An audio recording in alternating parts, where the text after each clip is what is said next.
I'm Tad, and welcome to the Nerdery. Today, we're going to briefly talk about Minecraft. I understand that Minecraft is an application that a lot of parents use and think is educational for their children, which it can be, but I just wanted to go over some information about it because I'm not sure if everyone really understands everything about it. So, there's really two primary methods of play. One is single player and the other is multiplayer. And then in single player, we have two kind of options when we go to create a world. There's two game modes, creative or survival. Hardcore is really the same as survival, it's just harder. So the difference here is creative. There are monsters, but they won't attack you. You have an infinite number of blocks. You have all the items you could need, so you don't have to find things. So it's more about building. It's like giving your kids a set of Legos that are infinite and letting them build things in it. So that's a fun way to allow your kid to exercise their creativity and build things like that.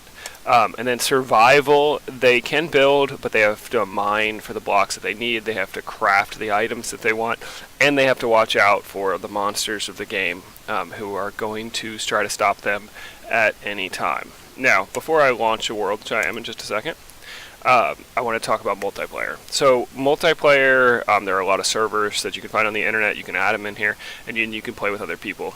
So you got to be really careful with that because this isn't moderated by Mojang. This isn't moderated by Microsoft, who owns Mojang. These servers are moderated by the people who run these servers, if they're moderated at all.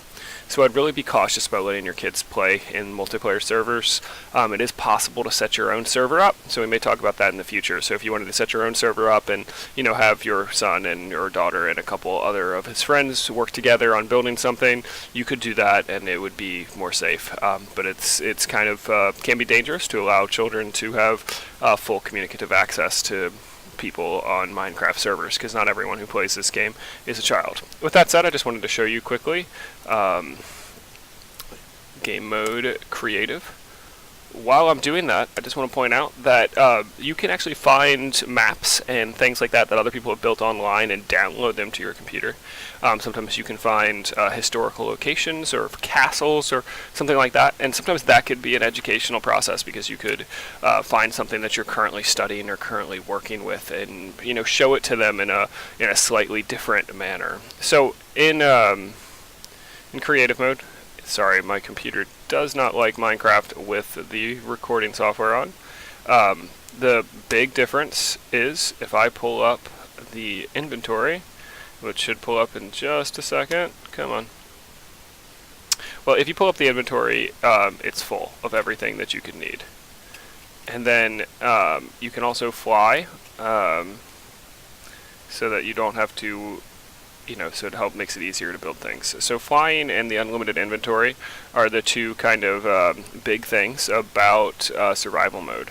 So just to kind of go back to what I was saying, you got your three modes: single player, multiplayer, and under single player you have survival and creative. Creative's where you're just going to kind of build with Legos without having to worry about monsters, and then be cautious about online play. So this has been the Nerdery.